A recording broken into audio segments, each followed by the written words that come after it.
Hello. I don't have a plan for this one. I kind of wanted to talk to you about why I do what I do. And I'm not coming at it with a plan, and it could either go really well or really bad. Um, Basically, I love teaching people. I love it more than I love anything else. But inside of me, I always said to myself, I don't want to be a teacher.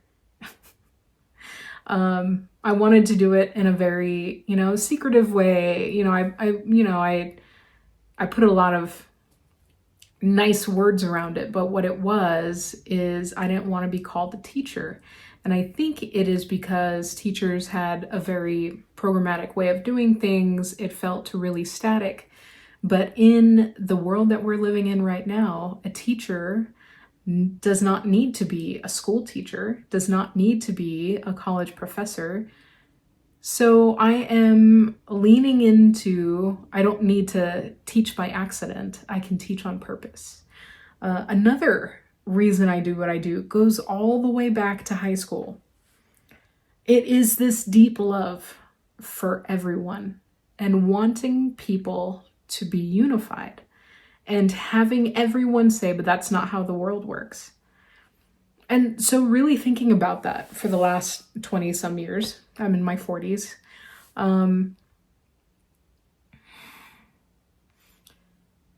You know what teenagers want? I mean, they all want different things, but you know the times that you're tempted to tell a teenager, well, that's not how it works. But perhaps they will have the right idea. Perhaps they are tapped into the right thing. So I go back to that teenage self and I think about this world and I say, the world wants unity. It's not universally advertised, and people go about it in different ways. Some people go about desiring unity as saying what you think is wrong, and I'm going to logically convince you that it's wrong. And in that logical convincing, you will be so convinced that you will change your mind and then we'll be unified. And there are other people who say unity is about making nothing a problem. If I just kind of say that, oh, you think this, and if you interpret it in a completely different way, then we're actually already on the same side. And so by manipulation of definitions, they say, oh, we're unified, but they both want unity. Then there are other people that say, okay, you're saying that, and you are saying that. We're meeting the minds on at least talking to each other. And irrespective of what people are saying, we're unified because I love you. That's an approach. Other people seek out unity by saying, you don't bother me, I don't bother you. You can have your beliefs and I'll have my beliefs. We won't live life together. It's not like we're sharing a front yard or something like that, but they just have this distant respect, and that could be unity. So many different ways. Let's just say it this way. If there are people who want to fight and there are people who want to resist, they are agreeing on the altercation. If there are people who want to get on the same page logically and debate, they may be on different sides, but they are coming together and agreeing to talk to each other. What if we just said, we're all breathing air and we all require moisture, whether coffee or water or, whatever. Could that be what unifies us? I mean, we can make all kinds of excuses, but I think if we find one common thing that we all agree upon, that can be the beginning to saying, yes, I think we're unified on this factor. The second we try to say we need to be unified in everything, we're actually asking for everything to be the same. And that's a lot like cancer. Sameness in a body is not healthy. We have diversity in our body, and they all sometimes compete. We have viruses or bacteria, and we have white blood cells that fight against them. But a body that never entertains viruses or bacteria is not actually living in the world. I'm not going to get into that because I'm not a virologist. I don't study medicine. I don't even study the body. So I'm just going to leave it as that, as to understand that cancer's many, many cells trying to be exactly alike, and it's not helping. We do that in our world sometimes, and it comes from a very nice place. It comes from a place that says, if we're saying the same thing in the same way and we all mean it, then there will be less resistance. In a way, that's true, but I think it exits the range of helpfulness and delves into the range of excess, and in the excess are new problems that we didn't want to handle. I'll talk about that at some other point, because I've really become fond of seeing things in a range. Yeah, I'll get to that some other time. But why is it that I'm sharing on this channel? Why is it that I'm showing up on social media? Why is it that I'm talking with you and working with people? Why do I do it? I do it because I want unity. It's the only thing that I want. And the best idea that I have is to serve leaders. Because we have leaders everywhere. We have leaders in our businesses. We have leaders in our community, whether they're religious or community members or simply family members that are very connected with a lot of people. We have leaders that care about our states. We have leaders that care about countries, ethnicities. We have leaders everywhere. And it doesn't need to, I'm not thinking solely about elected people or about businesses or some kind of hierarchy. I'm saying there are people who care about influencing and providing good things for the people who are around them. My best idea is that if I help leaders avoid burnout, they will be more available to help people in their communities. And that's so attractive to me, because when they're burnt out, when they're stressed out, when they're distracted, they're not available. They need to make decisions on where their energy goes. Do I put my energy towards a community project? Do I put it towards my work? Do I put it towards my family? Do I put it towards self-care? They have to start making decisions on where their energy goes, simply because they're a bit stretched. So that's the best idea I have to use my skills. I love organization. I love quickly thinking through a problem and finding efficiencies. I love doing that with businesses because there is a good there. And once they can get over that logarithmic leap to where they actually want to operate, I mean, they're off to the races, and everybody benefits. So I have skills, I want to use them. And those skills are not just business oriented. Oh, I'm going to the spiel. Those skills are not just business oriented. Like I said, I love people. I've spent 20 years in people care, part of it in religion, large part of it, until that's another post altogether. I do not identify as a Christian. It's a long story. No problem with the Bible, no problem with God. It was a decision, a very me decision. But yeah, long story. Love is great. Love is universal. A universal truth will be found universally, and love is definitely everywhere. But I digress. So I care about leaders. I love people. I love unity. And I think we're at a time where everyone is talking about change, and we don't have the full idea of where we want it to go yet. I think we agree that we don't want to hurt children. We don't want to hurt the poor.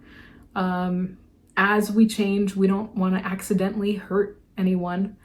There are some people who would say, I'm satisfied if people are hurt, but I don't want it. But it's because there's not a big idea of a better way to go. So they're doing the best they can with the information they have.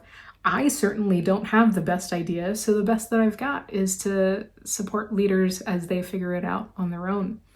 So what is it that people would even need?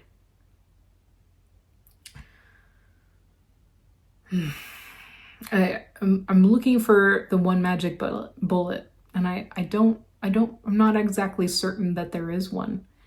What I do is help people be clear-minded and self-directed. If there are times that you feel like you're being steered, you ever play Othello or Go? I don't know all the names for the game, but they've got the one white side, the one black side on the little piece that you put on the board. And if you can surround it, then you can turn the pieces over. If you have played Go or Othello or whatever it is, the sensations that arise in you can be surprising. You can get super angry because in just a few moves, you can be left with the entire board changing and you didn't see it coming. Or you did see it coming, but there's nothing you could do because you had only so many legal moves that you could choose from. And that makes people infuriated. I don't have enough choices, but those choices that are available are based on a series of choices you made before. So when I play that game, I'm looking in myself to say, is it making me angry? Am I saying it's not my fault? I only have a few choices. Am I thinking in the next game, am I thinking, okay, I'm going to be a little more careful. I'm going to learn something. That's the great thing about the game is that it can go so quickly. You just start a new game. But what do you do when you've gotten frustrated? It makes every subsequent game, every subsequent move that you make full of that same ire. And it doesn't need to be.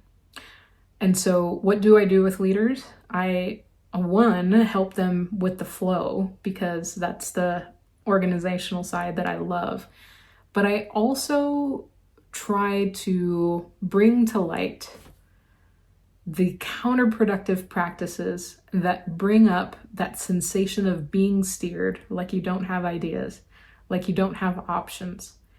And I believe that if we can help with that, with the reality of how many choices are available, how far ahead you might have to think, how in the moment and spontaneous all of your choices can be. And also recognizing that there's a side of us that is not physical. And science is coming up with this a lot. And this is what I plan to talk about a lot more going forward. People in hard sciences. So the scientist, it's been remarkable for me. I've been following Greg Braden since the 90s, since I was a teenager. I have enjoyed following quantum gravity research with Clee Irwin. He's a physicist and entrepreneur. The creator of the microprocessor, Federico Fagin, has invented the microprocessor, a chip that all of your devices that are watching this are running. He has been talking about consciousness quite a bit. So many hard sciences are talking about consciousness and the way that we think about it. So, we know this, those of us who have grown up in religion, we know that there's a side of us that is not physical, that has access to information that does not reside solely within our own body, that does not require education or learning. It just requires access. So in that vein, universal truth, anything that is universally true will be found universally. In that vein, when I work with leaders, as much as they are, what is the right word? As much as they're open to it, it's a conversation that we can have, because to respect the physical body, to respect the mental mind that learns, to respect the consciousness that has access to more than is just our physical body, it all begins to work together. And that becomes really a major driver to moving quickly. And you don't need to be woo-woo to get it. And I love that. So what do I do with leaders? A bunch of things. because everyone is different. Every situation is different. Everyone's starting at a different place. But I teach people to play with the settings, so to say. Think of a soundboard. I don't know how many of you are sound engineers, or think about when your camera or video settings that you can change the brightness, you can change the sharpness. So those are different settings. And each setting that you care about, that becomes a full profile. So you might have one profile for when it's dark, another profile when it's super bright out, another profile when it's an action shot. And you just have different implements and different profiles on your settings. We, as people, have different profiles. Let's just call it a state. A state, like a frozen state of water is ice. A fluid state of water is water. And a gaseous state of water is steam.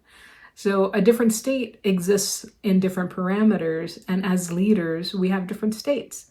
There's a state of mind that we have when we're relaxing, a different state when there's an emergency, a different state when it's business as usual, a different state when you're teaching someone, a different state when you're dealing with a client. And all of these are the same traits in different intensities. And I teach them to recognize which is useful in which situation. And I've just done a lot of thinking about this. And it's not that they don't know, it's that when you're stressed out, when there's a lot on your plate, you go for the go-to. You go for, I know this has worked before. And if you're not watching, the situation you're in may not be exactly the same as a situation you set on autopilot. Not too much nuance within a few minutes. I can usually describe for someone what that kind of looks like. But one of my favorite things is for people to say, I think I got this from here, because I don't want to be your forever crutch. I want to be available. I want to support. But the point is that you shouldn't need me anymore. If I'm working with your business, I should be able to be very short term. If I'm working with you on a coaching standpoint, we should be able to say, this is the kind of outcome I want to get to, and we'll get you there. So what do I want to do? I want to teach. That's it. I want to teach. So what is it that you as a leader need in order to pass on education to your community or to your business? That's what I want to put up for free on YouTube, on socials. I just want it to be available because you're very capable of passing it on. The future is bright. There's so many options and we're so engaged, and I love it. I love what you do, and I'm just tickled to be on this journey with you. Thanks for your time.